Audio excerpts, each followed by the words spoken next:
Hi, I'm Dennis Phillips, and welcome to Everyday Reloading and Shooting.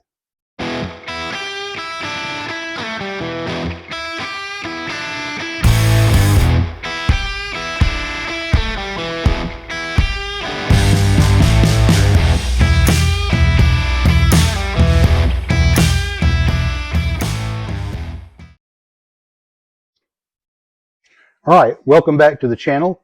I wanted to make a brief video to talk about an event that I was able to experience this past weekend. For a long time, I've wanted to participate in a competitive rifle match, and I had the opportunity to attend an event sponsored by the National Bench Rest Shooters Association, and that was held in Dublin, Georgia at the Middle Georgia Gun Owners Association rifle range. And they're well equipped for the event. I'm going to let some video run here of the event and what it looked like at the gathering here and talk just a little bit about it. But there are shooters here from all over the country. These people travel in RVs, they camp here, they park here. In my case, I stayed at a hotel over the weekend, but these people come from all over the country to compete. Mr. Jack Neary, a competition shooter, was here. His name is on the results here that I'll show you in a minute. And I'm so thankful to a Wayne Moore who was kind enough to sponsor me in this event. I met him through one of the forums that I'm a member of on Facebook and was inquiring about shooting competitions, and he was telling me about this event down in Dublin, Georgia. Here's a little bit of footage of me actually shooting the rifle. There's no sound here.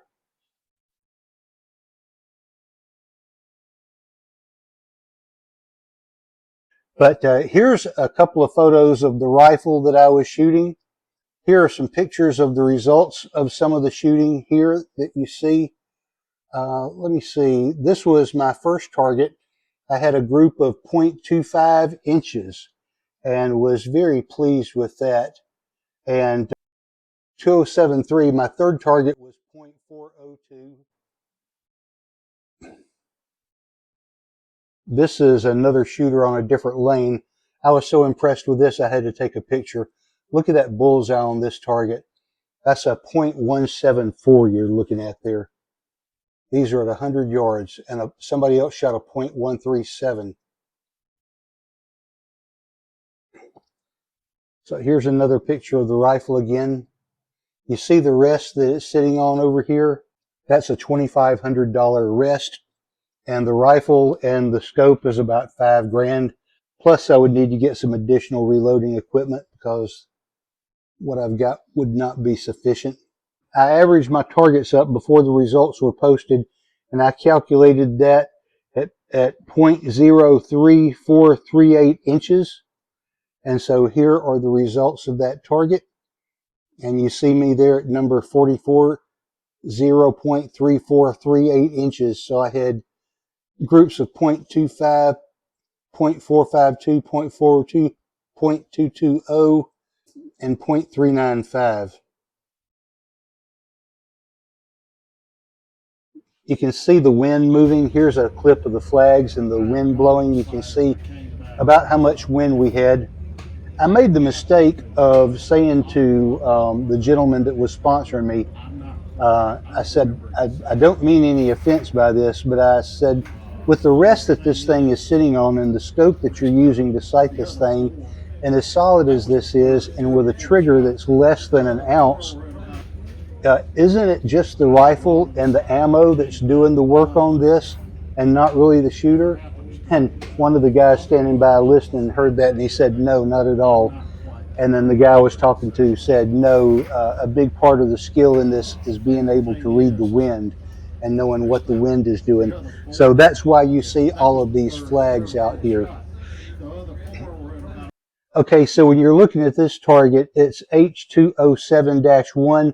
This means this is the first target of the heavy session, which was shot in the afternoon, and I am number 207. I'm shooting on lane number 7, and I'm the second person in a 3-person relay shooting. The person after me would be 307, the first shooter would be 107, and so forth. Okay, so that was my first target. Then my second target, I was at a .429. I'm not reading the wind quite as well as these other fellows are. Here's another clip of the wind and the rifle setup. And okay, this is me getting ready to shoot. As always, you're welcome to enjoy the music while I fast forward through my shooting, or you can skip forward to the results that follow. Shooting at 100 yards. Sorry, I had to throw that in there.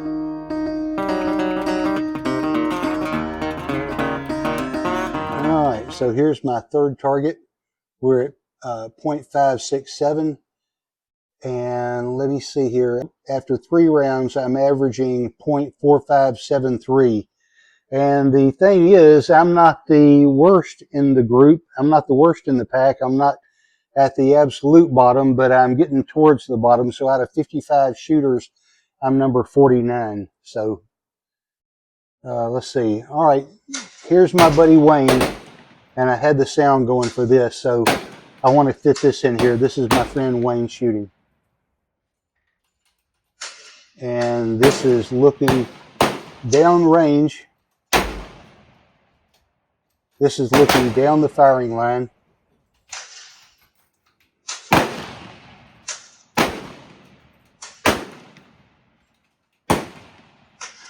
And up the firing line.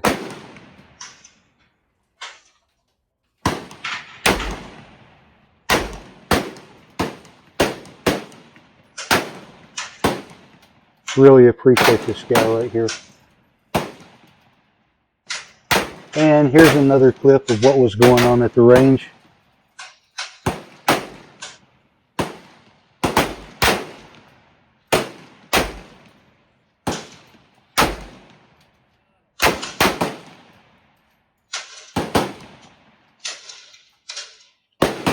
Again, this is Wayne.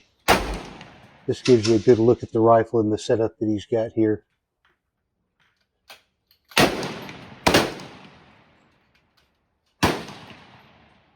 Wayne and his wife are RV'ers. They travel across the country doing this. Really appreciate that fella. All right, as you can see, the wind has just picked up from when I sat down. You can see those tails are moving. So I think this is where I shot my last group. So the results should be up here, coming up shortly. And here it is. .986. A lot of hunters would be happy with that.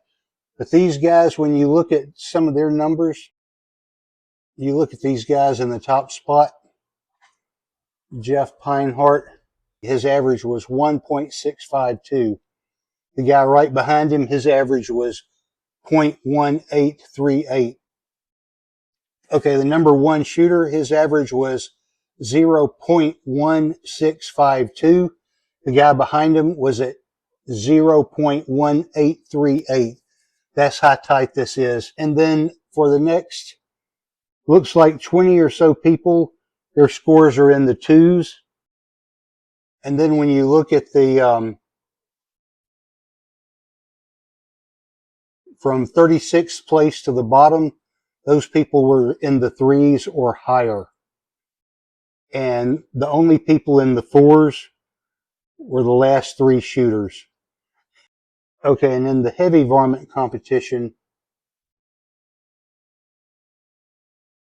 and Eddie Harris had the tightest 25 shot average at 0.189 inches. Right behind him was Wayne Campbell at 0.1934 inches. Then you have shooters shooting in the 2s like 2.364 to 2.990. Look at that, 2.988 right there, 0.02 apart. And then you get into the 3s. You have like your next 20 or so shooters in the 2s. Then you get into the 3s, and you have like another 15 or so shooters there in the 3s. Then you get into the 4s, and everybody else is in the 4s or higher. 47 out of 55 is in the 4s. This is the gentleman, Wayne, that invited me to be a part of this, so I had to express my gratitude to him and thank him for loaning me the use of his rifle and providing me with the ammo. And I owe you, Wayne, if you're ever in the area and you need a favor, I'm here for you, my friend. Thank you. All right, so that's it. We had a really good time. It was a very different animal because I usually shoot my Tikka 223 and the Oryx chassis, and I love shooting that thing. I love experimenting with it, and I'm trying to shrink my groups down to 0.3 inches, and it's not going to shoot like these guys shoot. So anyway, I'm going to probably be content to stick with what I've been working with and shooting my Tikka and my 6.5 Creedmoor. Anyway, hey, you guys are great. Thanks for putting up with this. Thanks for checking me out as always. If you have any ideas, thoughts, suggestions, I hope you will leave those below. I hope you will like, share, and subscribe. And as always, thanks for watching.